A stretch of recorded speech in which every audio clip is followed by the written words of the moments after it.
So let's get to the reality.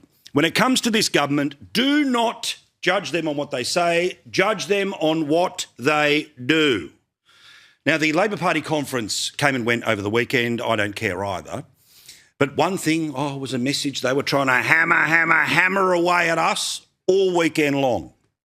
Cost of living. Cost of living. Cost of living. Cost of living. Cost of living. Oh, and the Prime Minister, front and centre, before he pats Toto in the morning, what's he thinking about? And that is why our focus remains squarely on helping with the cost of living. Well, if you're a regular viewer of the program, you know here comes the sting in the tail, here comes the bite, here comes the but. So despite the fact that all of that has just been said, guess what is going to be happening at the end of this week? Not the end of next month, this week, the end of this week. Petrol taxes are going up. So despite the fact cost of living, we're doing everything to focus on cost of living, they are increasing petrol taxes within a week of saying all of that, hoping that no one will notice that the price of petrol is going to go up. The whole 52 cents a litre of every litre of all types of fuel that you put into your car, your mini-moke, your truck or even your plane, all of it, 52 cents per litre. When the Prime Minister was asked about this, well, of course, blah, blah, blah, blah, blah. Any more fuel excise relief? But importantly, well, that's not in our planning at this point in time. So dare I say he's changed his position? Now, again, remember, when this government, and they're still not great in the polls, but when they were at the worst point in the polls, when already interest rates had gone up twice of the 3 times this year, and remember, it's now 15 times since these people took over, all right? Don't be blown away by the spin. Let's keep an eye on the main game here, right? Life has got materially harder for anyone trying to pay off a house. It has got materially harder for anyone who's trying to rent a house because of this government. The Reserve Bank, 2 of the 3 interest rates thus far, nothing to do with the Iran war, okay? Inflation in Australia running hotter and harder and higher than the United States, the United Kingdom, let alone the 1.5% inflation rate that exists right now in Japan.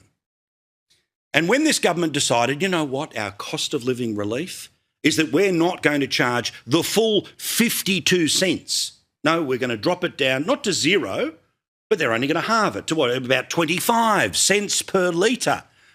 The Prime Minister was greeted by the usual people in the media as the working class hero that he thinks that he is. Remember, this is what happened when they cut the tax that they will put back on Friday. Relief at last for drivers as petrol prices soar, with the government to halve the fuel excise for 3 months. Cutting the tax on fuel is now part of a multi-billion-dollar plan to help ease the crisis. The fuel excise will be slashed for 3 months in half. Slashed savings, relief! Well, the slash has now been stitched up, the relief has completely disappeared, and of course no one's going to hold him to account. Because, you know, we move on to something else. One nation, terrible. Seriously? Well done, Prime Minister. No matter how many times we lose, you keep on winning. And he was talking about, everyone gets a tax cut. That was $5. $5 a week. The increase in petrol tax that's happening this week will be about an extra $8 every time you fill up. So it just disappeared like that. See, what this government has done is essentially they have somewhere between, let's say, $2 and $3 billion. And this is the same $2 and $3 billion that they had at the start of their government. That was the $1,500 guaranteed cost of living for all workers. Well, they got rid of that. And they've slowly but surely, 250 here, but then they take it away, and then they give you 230 here, and then they take it away, and then they give you 110 here, and then they take it away, and then they give you 50 here, slowly sort of weaning you off the drug, while they still claim full credit as if they are there holding your hand every time. quick favour, if you're loving this breakdown, let me see you hit that subscribe button. Over 96% of viewers have not yet. Please do. It is free, takes a second, and means the world to us. Thank you if you did. Now, back to the show. Do not judge them on what they say, on what the media puffs up on their behalf. Judge them on what they do. If they're serious about constant and relentless help with cost of living, they will get rid of the 52 cents a litre. Not halve it, not put it up by another quarter. They will get rid of it. But of course, they wouldn't want to do that, would they? They need their so important millions of dollars to be spent on social media videos. I've got something special to tell you about that in a moment or two's time. Now, yet another poll, but relax. I will not bore you with too much detail on this, but it's a really interesting one because we remember, keep being told the sky's falling in, one nation is over, they're done. Well, current makeup of the federal parliament, okay? You need 76 seats to become a government. The Labor Party well and truly has enough of them with 94 seats. Coalition doesn't have nearly enough at 41 seats. One Nation has 2 seats, one being the defection of Barnaby Joyce, one being the election in the seat of Farrer. The Greens have 1, and others, including the Community Independents or the Tiffany Teals, 13. Well, today, massive new poll has shown that the idea that the bubble has burst from One Nation is folly, rubbish, not true. In fact, they've even got so detailed here that even after the supposed collapse in support for One Nation, they can now start to tell us what they think would happen if there was an election happening now. There isn't one for 2 years. These numbers most likely don't end up being the future. But right now, in the inner cities, Labor is the leading party at 31%, followed by the Libs and Nats. The Greens are ahead of One Nation. This is in the inner city seats. There are lots of those around central Sydney, central Melbourne, central Brisbane. In the suburbs, the old Howard battlers from many, many generations ago. But again, the suburban number, who's number one? One Nation at 30%. Then followed by Labor, then followed by the Coalition, then followed by the Greens, then followed by everyone else. Funnily enough, the Tiffany Teal number falls once you start to get into the suburban areas. That is where the vast majority of seats are in Australia. So One Nation is leading right now. You put it together with the Nats, it's more, with the Libs and Nats, it's 50% of the vote is away from Labor and the Greens right now, meaning big change coming if there was an election anytime soon. Once you get into regional and rural areas, One Nation up at 41%. Now, of course, the Libs don't exist. The Nats don't exist in the inner cities. The Libs don't exist in the regional areas, so it's more National Party here.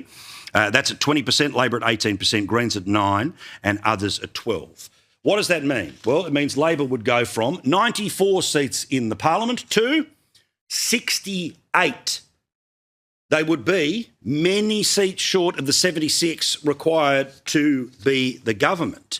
The Coalition could get knocked down to just 13 seats in the parliament. One Nation could surge from 2 to 60 seats in the parliament. Labor would end up losing specifically 26. One Nation would go up by 58. The Libs would go down by 30 seats. Blimey. The Greens would actually gain a couple of seats. Again, you can see the One Nation number there. And in the other, they would lose half of those. Now, a couple of those are sort of counted as the country independents. Again, I don't think these numbers are anything you can take to the bank. I don't think these are the numbers that are what is going to be at the election. But for all of these supposed the sky is falling in, Demos AU today puts out the detail, shows you in the city, in the suburbs, in the regional areas, and tells you the 3 different versions of Australia, a story that, most importantly, forget the how much is One Nation, how much is the Coalition. The story is that the government would lose 26 seats, that the government would be 8 seats short of a majority. Now, would they be able to get it with the Greens and the Tiffany Teals? Sure. But if you're taking that towards an election, it's a very different prospect than the one that, of course, happened just, 18 months ago. G'day everyone, William here, and mate, do I have a beauty for you today. Because while the government stands on stage talking about the cost of living like it is their favourite karaoke song, they are quietly slugging you an extra 52 cents a litre at the pump this very week. Not next year, not eventually, this week. It is like watching someone hand you a fire extinguisher with one hand while lighting a match with the other. That so-called $5 a week tax cut sounds generous until you realise you are now paying about $8 more every single time you fill up the tank. That is not relief, that is a magic trick, and frankly, not even a good one. While households are stretching every dollar, some politicians have been busy funding an entirely different project, taxpayer money going towards social media videos. We are talking blanket posts, melty face emojis, and content watched for less than 3 seconds. 3 seconds! That is shorter than it takes to say cost of living crisis. But wait, because the real plot twist is happening in the polls. One Nation is surging through the suburbs and regional areas like a storm nobody forecast. Labor's grip is slipping, the coalition is shrinking, and if an election happened tomorrow, we could be staring down a hung parliament. That is not a headline, that is a democracy having an identity crisis.